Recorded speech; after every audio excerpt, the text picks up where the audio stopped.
A Messina è sbarcato a nuoto ad Agrigento in piazza Stazione e è arrivato a bordo di questo carretto siciliano. Per lui applausi, ad accoglierlo una numerosa folla. Gesti plateali forti allora per provare a scuotere le coscienze della popolazione isolana chiamata il 28 ottobre a rinnovare l'assemblea regionale e a eleggere il nuovo governatore. Appena sul palco Beppe Grillo inizia lo show. Il leader del Movimento 5 Stelle va a ruota libera. In Sicilia avete tutto, osserva soddisfatto. Un meraviglioso clima, cultura, turismo, agricoltura. Sì, avete davvero tutto, aggiunge, ma bisogna solo e soltanto cambiare i governanti.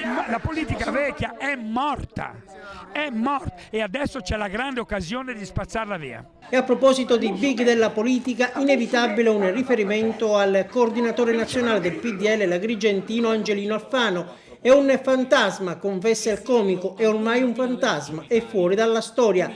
Il comico genovese non risparmia critiche neanche ai siciliani e forse come dargli torto. Qui la gente, probabilmente se fossi cresciuto qua, l'avrei fatto anch'io. Mi dai il voto, ti do il lavoro. Funzionava così, no? Vabbè, adesso il lavoro te lo danno ma non c'hanno più i soldi, quindi rimani lì con un lavoro senza stipendio. È la mentalità anche dei siciliani.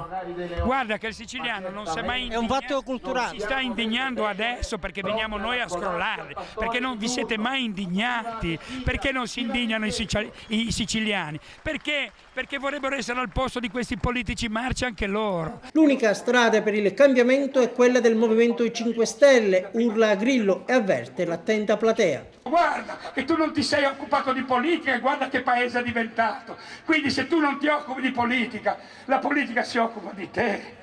Quindi è il momento che bisogna che te ne occupi in prima persona.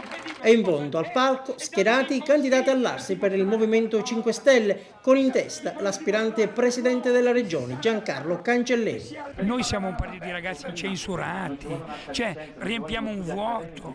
Se falliamo noi non è il decadimento economico, c'è la guerra civile. E a pelle può succedere veramente un miracolo.